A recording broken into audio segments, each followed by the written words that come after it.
नमस्कार। महाभारत केवल युद्ध की गाथा नहीं है, यह धर्म और अधर्म के बीच होने वाले संघर्ष की अनंत गाथा है। इसमें पात्र अपने अपने कर्मों के आधार पर प्रसिद्ध हुए या कुख्यात हुए। उन्हीं पात्रों में से एक है दुशासन, जो कौरवों का दूसरा पुत्र और दुर्योधन का सबसे विश्वसनीय भाई था।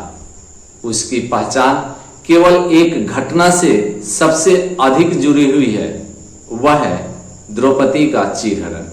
यह घटना महाभारत के इतिहास में उसके कर्म का प्रतीक बन गई और अनंत यही उसके विनाश का कारण बना। दुशासन धृतराष्ट्र और गांधारी का दूसरा पुत्र था। कौरवों की 100 संतानें थी, जिसमें दुर्योधन सबसे बड़ा और दुशासन उसके बाद आता था। बचपन से ही वह दुर्योधन का अनुयायी था और सहयोगी रहा। दुर्योधन जहां नीति से हटकर भी अपने उद्देश्य पूरा करना चाहता था, वहीं दुशासन उसे कार्यान्वित करने में आगे रहता था। भीष्म और द्रोणाचार्य जैसे ज्ञानी जन कई बार कौरवों को धर्म का मार्ग दिखाते थे, परंतु दुशासन भी दुर्योधन की तरह उनकी बातों को अनसुना कर देता था। महाभारत के सबसे भीषण और हृदय विदारक घटना द्रौपदी का चीरहरण सीधे दुशासन से जुड़ी हुई है। दुर्योधन ने पांडवों को छल पूर्वक जुए में बुलाया। युधिष्ठिर एक एक करके सब कुछ हारते गए, राज्य, धन, भाई, स्वयं को और अंततः द्रौपदी को भी। जब द्रौपदी सभा में बुलाने का समय आया तो दुर्योधन ने आदेश दिया, दुशासन द्रौपदी को लाओ। दुशासन ने क्रूरता से द्रौपदी का केस पकड़कर राजसभा में घसीटता हुआ लाया। जब सभा में भीष्म, द्रोण, विदुर और अन्य राजा उपस्थित थे, पर किसी ने प्रत्यक्ष विरोध नहीं किया।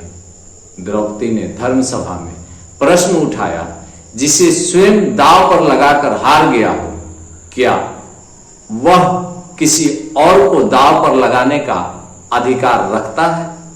किंतु दुर्योधन और शकुनी ने उसकी आवाज दबा दी।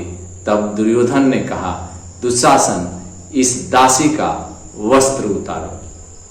दुशासन ने निर्दयता से द्रौपदी के वस्त्र उतारने का प्रयास किया, किंतु द्रौपदी ने भगवान श्री कृष्ण को पुकारा और उनका आशीर्वाद हुआ कि दुशासन जितना वस्त्र खींचता उतना ही वस्त्र बढ़ता गया।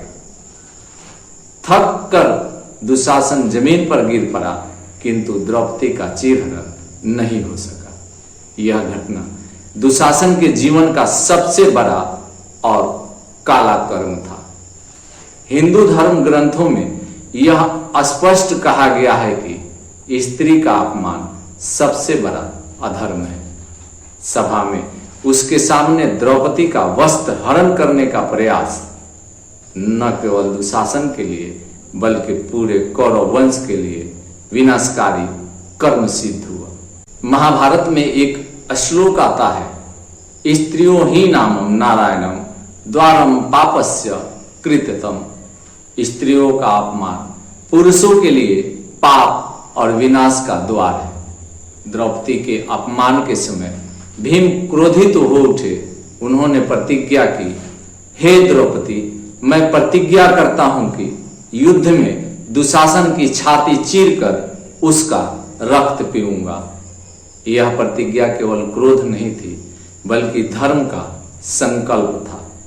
उस समय सभा में सबने सुना और यह तय हो गया कि दुशासन के कर्म का फल उसे अवश्य मिलेगा।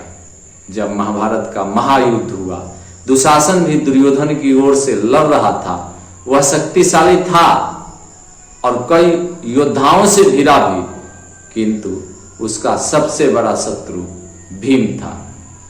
युद्ध के 17वें दिन भीम ने दुशासन को सामने पाया।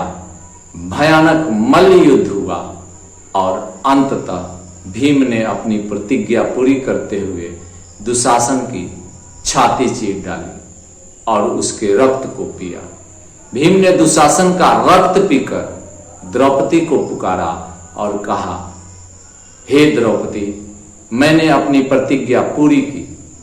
यह रक्त उसी अपमान का उत्तर है। इस प्रकार दुशासन अपने कर्मों के फल को भोगते हुए युद्ध भूमि में समाप्त हो गया, वीर गति को प्राप्त हुआ। कर्म का सिद्धांत कहता है मनुष्य अपने कर्मों से ही महान या तुच्छ होता है। दुशासन यदि सभा में द्रौपदी का अपमान से इनकार कर देता तो शायद उसका नाम सम्मानित होता, लेकिन उसने अपने भाई दुर्योधन के अधर्मपूर्ण इच्छा को पूरा करने के लिए क्रूर कर्म किया। फलस्वरूप उसे वही अपमान और भयानक मृत्यु मिली।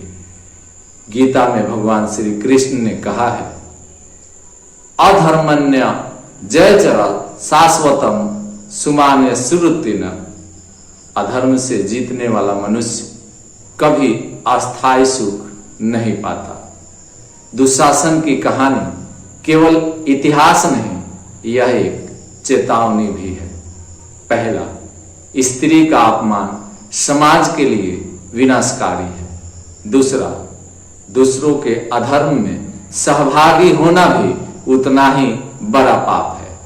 तीसरा, धर्म सभा में मौन रहना भी अपराध है, परंतु आगे बढ़कर अधर्म करना उसके पतन का कारण बनता है।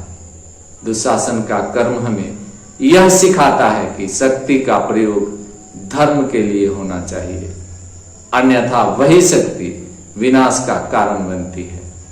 दुशासन महाभारत का वह पात्र है जिसका नाम सुनते ही द्रौपदी के अपमान का घटना स्मरण हो जाती है।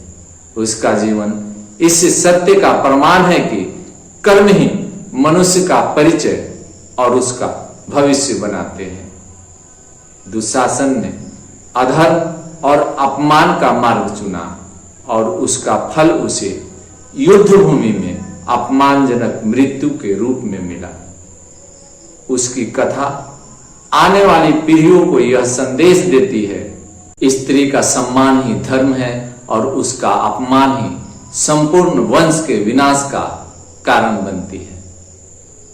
जिस महाभारत के युद्ध में कुरुक्षेत्र के मैदान में बड़े बड़े महारथी थे जो धर्म की रक्षा के लिए लड़ रहे थे और धर्म युद्ध कहा गया था, उस युद्ध को भगवान श्री कृष्ण ने स्वयं कहा था, हे पार्थ, यह धर्म युद्ध है, मोह और ममता को त्यागो, कोई अपना नहीं।